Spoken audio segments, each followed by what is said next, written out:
So, what is agile leadership?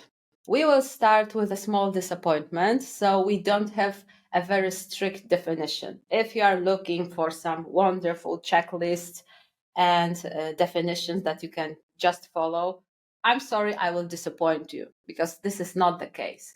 However, I'm bringing you some inspirations. I'm bringing you a description, history, small history that I hope will help you understand the difference.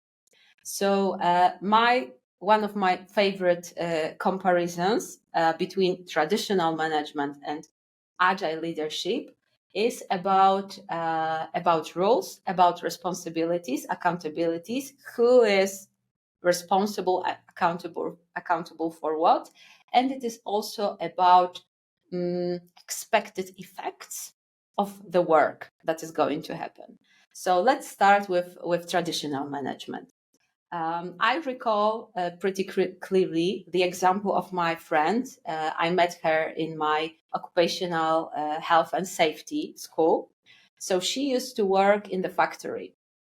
And in the factories, there were several production lines. And those examples are great stories for fantastic traditional management that was very needed there.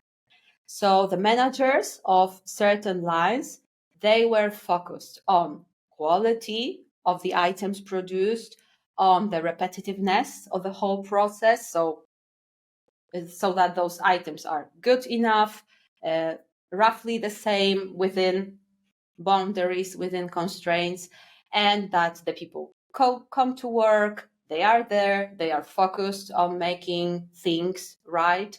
And also that manager was paying a lot of attention to health, safety procedures.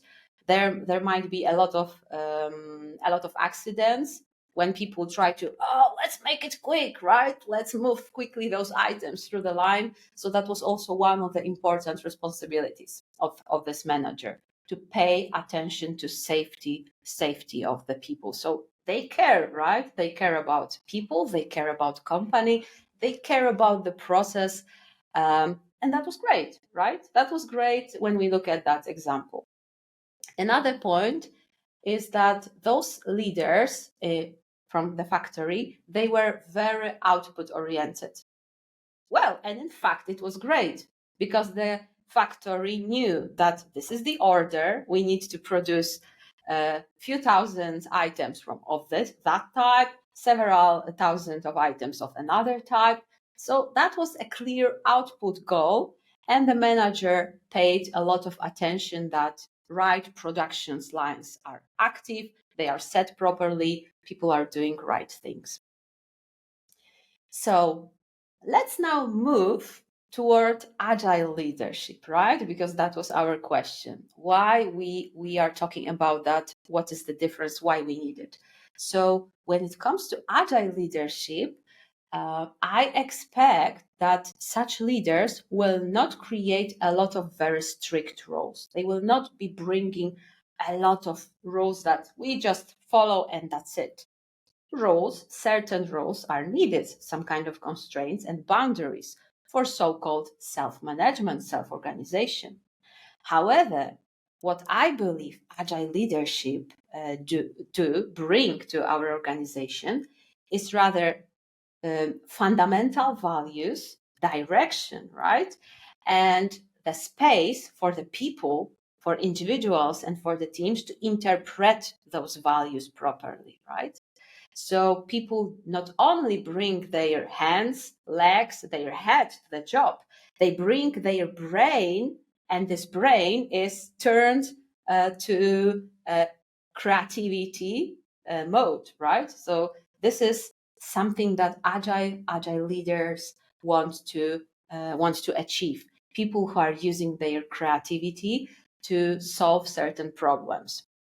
And why do we need them? Because they are not in the factory, most likely. They are not doing repetitive tasks. They are solving complex problems. So in our current century, I believe more and more problems that companies, organizations are trying to solve, they belong to complex domain, which means difficult to plan, which means a lot of unknown things. What is even worse, unknown unknowns are also there. So that's why we need leaders to understand that they, from practical point of view, they cannot be responsible for everything, because it's not longer about producing items. It's about solving complex problems. It's about trying to deliver the best possible value to customer. It's about actually whole discovery process to understand well your customers and their needs, right? So a lot of questions, the leaders don't have answers. Their teams don't have those answers either. That's why they need to collaborate wisely. They need to take the best out of them to conduct experiments, to look for solutions.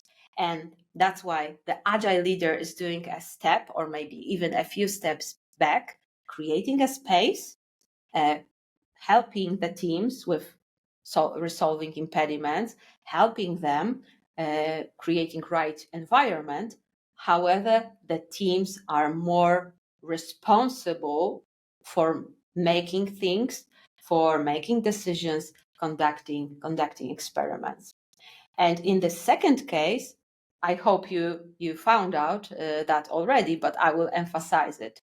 We are not longer interested in the numbers of how many features were we able to produce, how many story points. Please, agile leaders, stop that. You are no longer in the factory. You are in the organizations that are creating solutions typically for very complex problems.